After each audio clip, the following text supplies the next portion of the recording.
Bonjour à tous. Alors, je vous retrouve pour une petite review d'un jeu, si on peut appeler ça comme ça, je vous expliquerai, qui s'appelle Les plantes qui guérissent. Voilà. Donc, qui est paru aux éditions Larousse. Et alors, je regarde un petit peu pour les illustrations. Et voilà. Alors, les illustrations sont de Pierre et Délia Vigne et les textes de Gérard Dubuigne et François Couplan. Alors, le coffret se compose de 50 cartes herbiers, donc ce n'est pas vraiment un oracle de guidance, ni un oracle pour tirer la carte du jour, voilà, c'est vraiment un herbier de plantes médicinales. Et alors, il y a un livret, voilà. C'est une boîte en dur, une boîte aimantée, voilà. Donc, l'avant est comme ceci, voilà, c'est tout simple, enfin tout simple. L'avant est très joli. Après, le reste, c'est tout simple. C'est donc aux éditions Larousse. Et donc, du coup, c'est un mass market, hein. Vous pouvez le trouver partout. Alors, il y a un guidebook et il y a donc les cartes. Alors, dans le guidebook, qui est tout fin, parce que en fait, tout se trouve sur les cartes, donc il n'y a pas vraiment besoin du guidebook, hein. Si ce n'est que, bon, donc il y a une introduction courte. Il y a comment utiliser les plantes médicinales. Donc, on vous donne les différentes façons de les préparer, on va dire, d'en retirer les bienfaits. Voilà. Donc ça, on a sur quelques pages. Voilà. Et les propriétés thérapeutiques des plantes aussi. Voilà. Donc on a un petit chapitre là-dessus. Voilà, grosso modo. Et alors, ici aussi, il y a l'index des symptômes. Comme ça, si par exemple, je lis le premier ici, un abcès, eh bien, vous savez qu'il vous faut, pour vous soulager, la plante de la berce et du lin. Donc, vous pouvez rechercher directement dans le jeu la carte qui correspond. Voilà. Donc, alors, au niveau du jeu, les tranches sont neutres. Les cartes sont pas trop grandes, hein, un petit peu plus grandes qu'un tarot, mais pas énormes. Voilà, elles sont de très très bonne qualité. Franchement, il n'y a rien à dire. Elles sont de très très belle qualité. Elles ne collent pas entre elles, elles glissent très bien. Et donc, ici, de ce côté-ci, vous avez l'illustration des différentes parties de la plante, hein, que ce soit la graine, les feuilles, les tiges, les fleurs, les bourgeons éventuellement, voilà. Et de l'autre côté, vous avez, par exemple, ici, pour la plante de l'arnica, vous avez le nom en français, le nom en latin, vous avez les composés actifs de la plante ici à droite. Vous avez une petite explication ici de la plante en question. Vous avez les bienfaits de la plante. Et alors ici, vous avez les différentes utilisations de la plante. Donc en fait, vous avez tout sur les cartes. C'est pour ça que dans le livret, il n'y a pas grand-chose. Voilà. Alors, je vais vous montrer donc du coup chaque carte. Voilà, celle de l'arnica, qui est très connue, hein. Ici, on a l'avoine,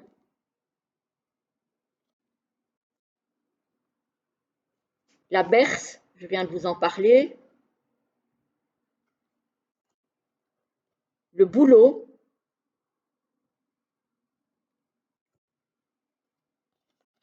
la bruyère. Ah, si je les mets dans tous les sens, ça ne va pas le faire.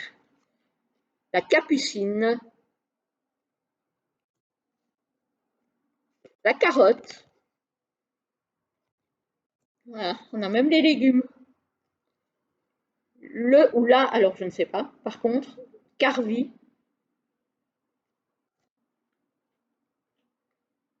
le cassissier,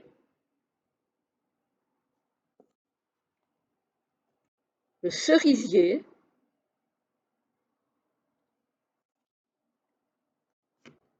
le chêne pédonculé,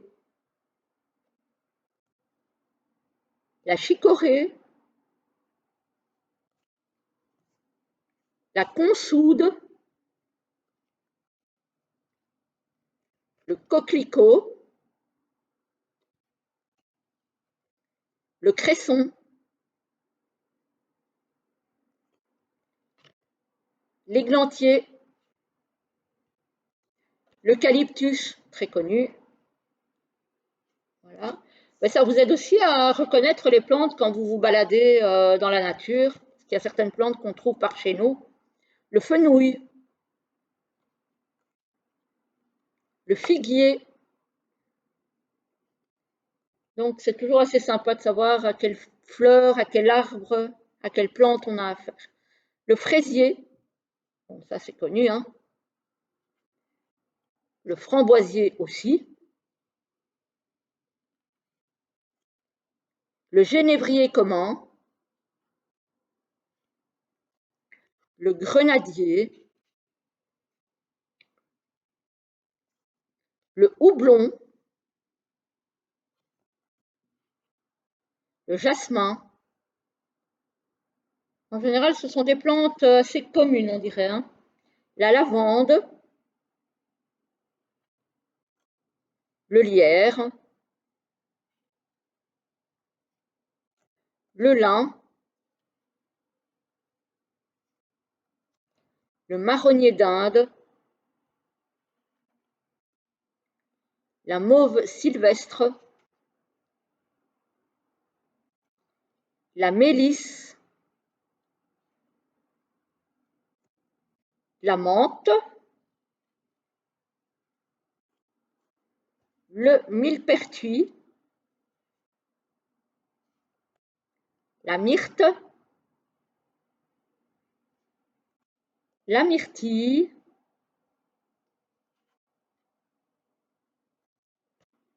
le noisetier,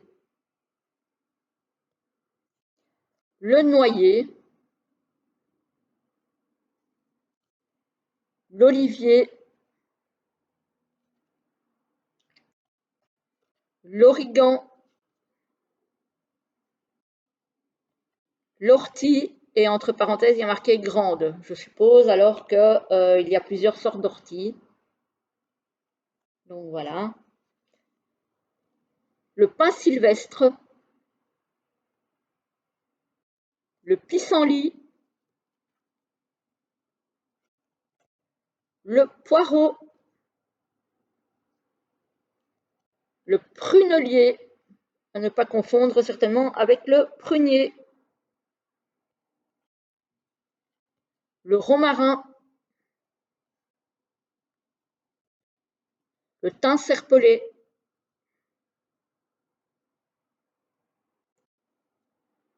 le tilleul, avec lequel on fait des tisanes,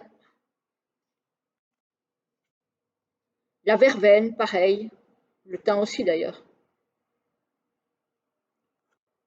la vigne et l'amandier. Alors, puisque j'ai l'amandier en main, je vais vous lire un petit peu ce qu'il y a marqué sur la carte. Comme ça, vous voyez un petit peu les détails qu'il y a sur chaque carte. Donc, l'amandier, en latin, c'est le Prunus dulcis. C'est toujours bon à savoir. Alors, les composés actifs sont donc dans les amandes, puisque c'est le fruit de l'amandier, l'huile grasse riche en acide oléique et linoléique. La variété amère contient aussi un hétéroside cyanogénétique, l'amygdaloside. Alors là, voilà, c'est un peu du chinois. Mais pour celui qui a envie d'aller faire des petites recherches, voilà. L'amandier, un arbuste originaire d'Asie occidentale et centrale, aux feuilles oblongues et dentées. Ses fleurs roses et blanches sont souvent exposées au gel, car il fleurit tôt. Les drupes ont une peau vert clair, veloutée, sur une coque protégeant l'amande douce ou amère. L'huile adoucissante est appréciée depuis l'Antiquité. Alors, les bienfaits. Pour ce qui concerne les feuilles et les coques, elles calment la toux en infusion et en décoction. Adoucissante, l'huile d'amande du coup sert de base à de nombreux soins pour la peau. Elle est aussi laxative pour les bébés. La pâte d'amande amère remplace le savon pour l'eczéma des mains. Les composés antioxydants des amandes réduisent le taux de cholestérol, le risque cardiovasculaire et auraient des vertus anticancéreuses.